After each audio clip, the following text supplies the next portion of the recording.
Happy ya ya ya, happy ye ye ye. Saya senang jadi anak Tuhan. Siang jadi kenangan, malam jadi impian. Cintaku semakin mendalam.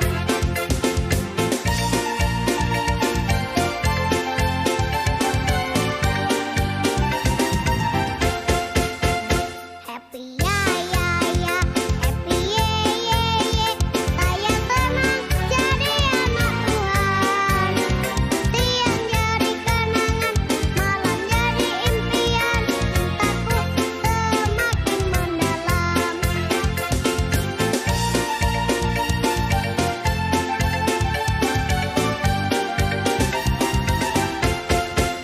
Selamat pagi adik-adik, selamat bertemu dalam ibadah sekolah minggu, tetap dengan online ibadah sekolah minggunya dalam edisi sekolah minggu di rumah saja. Ya, pagi hari ini kita akan sama-sama mendengarkan firman Tuhan tentang seorang tokoh Alkitab yang Kalina yakin sekali adik-adik pasti kenal. Dia seorang murid Tuhan Yesus yang pernah menyangkal Tuhan Yesus 3 kali sebelum ayam berkokok ketika peristiwa Tuhan Yesus akan disalibkan. Siapa yo? Kalina percaya pasti di rumah adik-adik ada yang jawab. Petrus ya. Petrus ya, dipanggil juga Simon. Dia ketika Tuhan Yesus naik ke surga, dia dipenuhkan oleh Roh Kudus, dia melayani Tuhan dengan giat, dan dia pergi kemana-mana untuk menyampaikan kabar baik tentang siapa itu Tuhan Yesus ya. Sehingga banyak orang yang menjadi percaya kepada Tuhan Yesus, banyak orang yang memberikan dirinya untuk dibaptis dan percaya serta mengikut Tuhan Yesus dan percaya kepada Tuhan menjadi seorang Kristen ya. Satu kali Petrus ini dia pergi ke satu kota, ya kota itu bernama Lida. Bukan lidah ya adik-adik ya, Lida. Lida ya. Di Lida dia bertemu dengan orang-orang atau murid-murid Tuhan Yesus, orang-orang Kristen yang percaya kepada Tuhan. Mereka di sana bersama-sama melayani dengan Petrus ya, memberitakan firman Tuhan, menyampaikan kabar baik kepada banyak orang. Di kota Lida itu ada seorang yang bernama Eneas. Ya, Eneas ini dia adalah seorang yang percaya kepada Tuhan. Tetapi Eneas ini dia sakit. Dan firman Tuhan katakan dia sudah 8 tahun berbaring di tempat tidur. Kenapa? Karena Eneas lumpuh, dia tidak bisa berjalan ya. Nggak seperti adik-adik kakinya sehat, adik-adik bisa pergi kemana-mana. Eneas ini tidak bisa pergi kemana-mana karena kenapa? Lumpuh, dia tidak bisa berjalan. Sehingga apa yang dia lakukan sehari-hari? Dia berbaring di tempat tidur dan kondisi itu sudah terjadi selama 8 tahun. Ketika Petrus tahu, oh ada seorang yang bernama Eneas, dia lumpuh sudah 8 tahun. Petrus datang kepada Eneas, Petrus berdoa kepada Tuhan Yesus, minta supaya Eneas disembuhkan.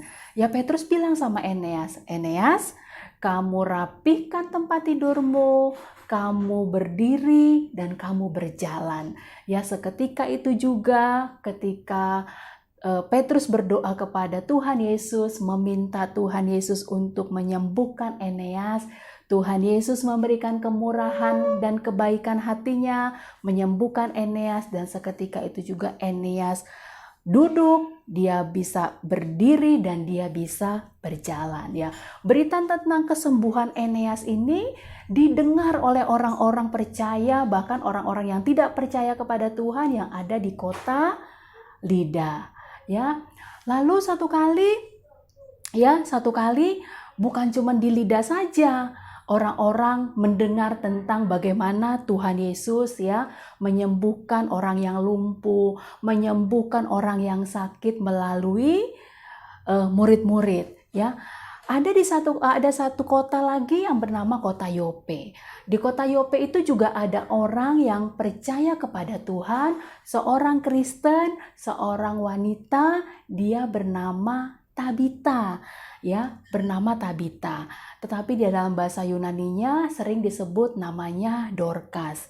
Apa sih kerjaannya Tabita atau Dorcas ini? Kerjaannya adalah menjahit pakaian, ya, menjahit pakaian. Dia rajin dan dia sering sekali menjahitin pakaian untuk orang-orang, ya, untuk janda-janda di sana, untuk orang-orang miskin di sana, dan memberikan sedekah kepada orang-orang yang kekurangan. Ya, dia dikenal sangat baik sekali. Tetapi satu kali Dorcas ini menderita sakit, dan karena sakitnya dia mati atau dia meninggal. Orang-orang yang ada di sana sangat tahu kebaikan Dorcas. Oh, Dorcas ini ibu yang sangat baik sekali. Dia sering membantu banyak orang, memberikan sedekah, menjahit, membuat pakaian, ya, menjahit pakaian untuk diberikan kepada orang-orang yang tidak mampu, ya. Lalu ketika tahu orang-orang di sekitar Dorcas ini mati atau Dorcas ini meninggal, mereka memandikan Dorcas dan meletakkan mayat Dorcas di lantai atas.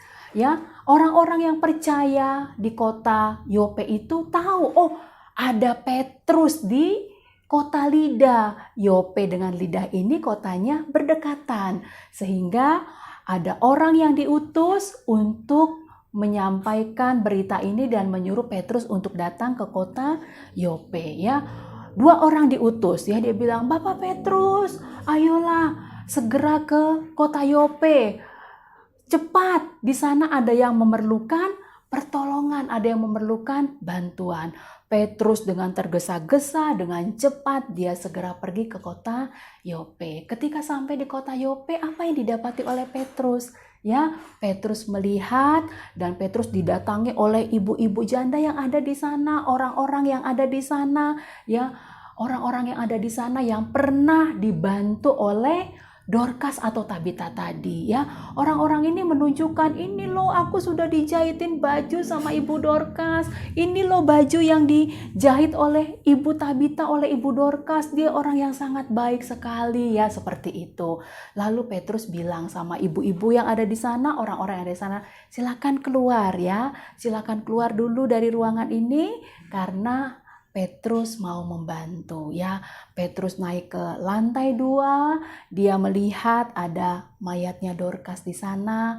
Lalu apa yang Petrus lakukan? Pasti dia berdoa dulu, ya, kepada Tuhan Yesus. Dia berdoa kepada Tuhan Yesus. Dia pegang badannya Dorcas. Lalu dia bilang, "Dorcas," ya, di Alkitab dikatakan dipanggilnya Tabita, ya. "Tabita, bangunlah," ya. Seketika itu juga Tabita atau Dorcas ini membuka matanya. Ketika dia lihat ada Petrus di sana, dia segera bangun. Dia duduk, ya. Dia duduk. Lalu Petrus bilang, "Ayo bangkit, ya. Ayo bangkit, ayo berdiri, ayo bangun," ya. Tabita bangun dan dia panggil orang-orang yang ada di sana untuk melihat, ini loh Tabita atau Dorcas yang sudah dibangkitkan oleh Tuhan Yesus, ya. Adik-adik, kita lihat Tuhan Yesus sangat berkuasa. Tadi di kota Lida dia menyembuhkan orang yang sudah lumpuh 8 tahun. Di kota Yope Tuhan Yesus membangkitkan seorang ibu yang bernama Dorcas atau Tabita yang sudah mati atau meninggal.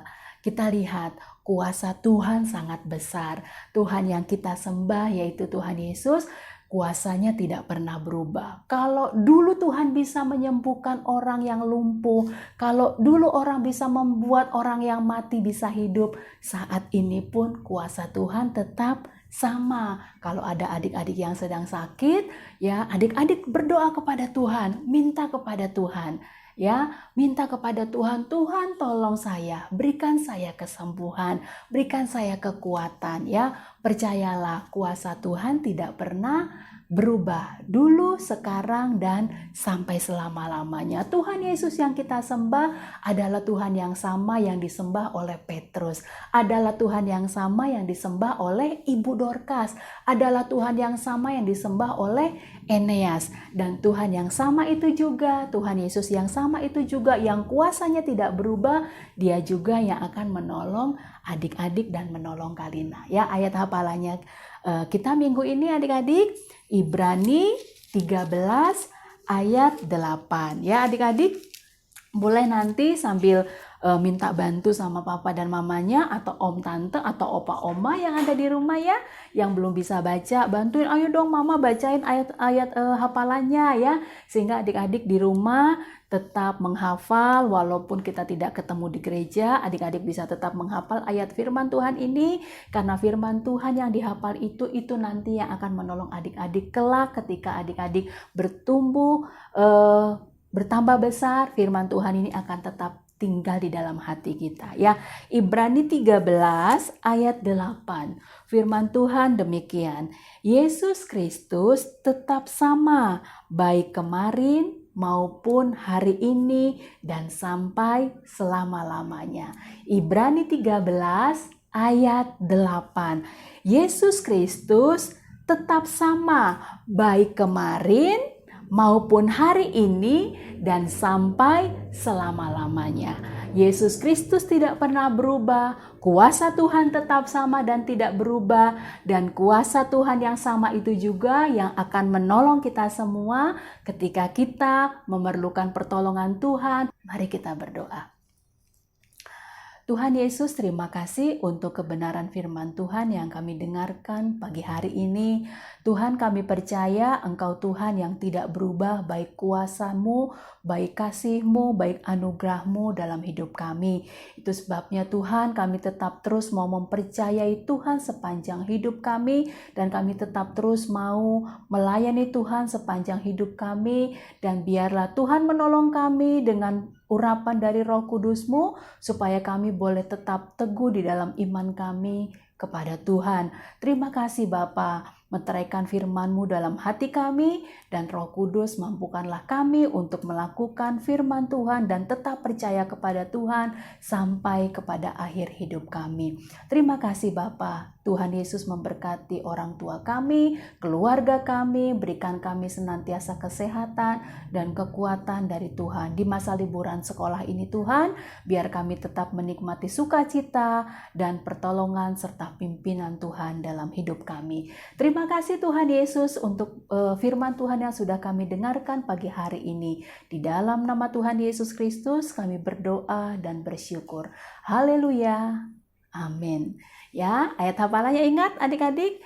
Ibrani 13 ayat 8. Yesus Kristus tetap sama baik kemarin maupun hari ini dan sampai selama-lamanya. Yesus Kristus tetap sama baik kemarin maupun hari ini dan sampai selama-lamanya. Ibrani 13 ayat 8. Selamat pagi adik-adik, selamat beraktivitas, sampai ketemu dalam ibadah minggu depan, tetap dalam ibadah sekolah minggu dalam edisi di rumah saja. Tuhan Yesus memberkati.